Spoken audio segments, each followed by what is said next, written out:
ఇవాళ ఉన్నటువంటి పరిస్థితిలో ఉద్యోగుల యొక్క జీతభత్యాలు ఉద్యోగులు తీసే జగన్మోహన్ రెడ్డి గారి హయాంలో ఒక్క వాళ్ళని కూడా ఉద్యోగం నుంచి తీసివేయాల.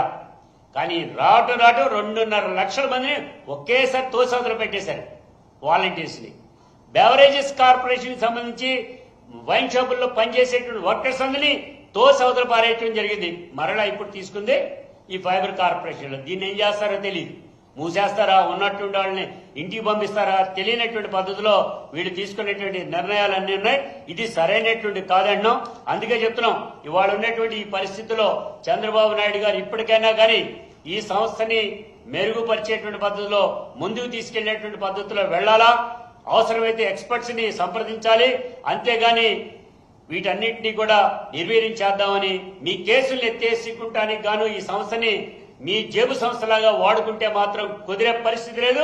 ప్రజల నుంచి తిరుగుబాటు వస్తుంది. తస్మాత్ జాగ్రత్త అని కూడా తెలియజేస్తా ఉన్నా.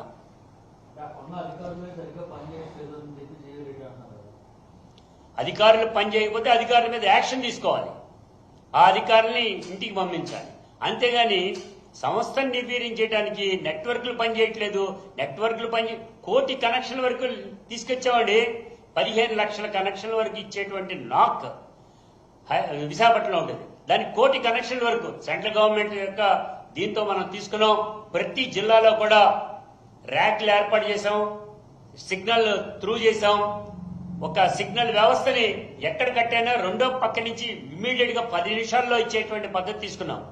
దీన్ని ఇంకా అప్గ్రేడ్ చేసి నెట్ సిస్టమ్ అంటాం. నెట్ అంటే రింగ్ సిస్టము, నెట్ సిస్టమ్. దాన్ని మధ్యలో గీతలాగా గీసినట్టుగా ఎక్కడ కట్టైనా మరుక్షణంలో రెండో చోట నుంచి దీన్ని కనెక్ట్ చేస్తే వెంటనే సిగ్నల్ వస్తుంది. ఆ సిస్టమ్ డెవలప్ చేయి. నువ్వు చేయలా. కానీ జగన్మోహన్ రెడ్డి గారు ఏం చేశారు? ప్రతి ఇంటింటికి నెట్ వెళ్ళాలి. ఇంటింటికి నెట్ వెళ్ళాలంటే గ్రామీణ వ్యవస్థకి సైతం వెళ్ళటానికి ఆయన నిర్ణయం తీసుకున్నారే.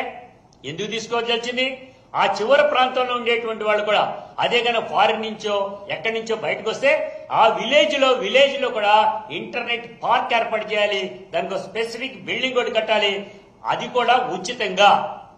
జగన్మోహన్ రెడ్డి గారు ఇచ్చినటువంటి ఉచితంగా నెట్ ఉచితంగా ఇస్తామని, ఆ పార్కులు ఇస్తామని చెప్పారే. ఇవాళ ఎందుకు చేయలేకపోతున్నారు?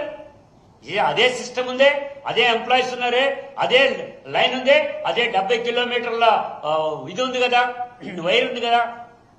మీరు ఎందుకు చేయలేకపోతున్నారని అంటున్నాం. అందుకే చెప్తాం, ఇది నిర్వీర్యం చేయడం కరెక్ట్ కాదని చెప్తున్నాం. అందుకే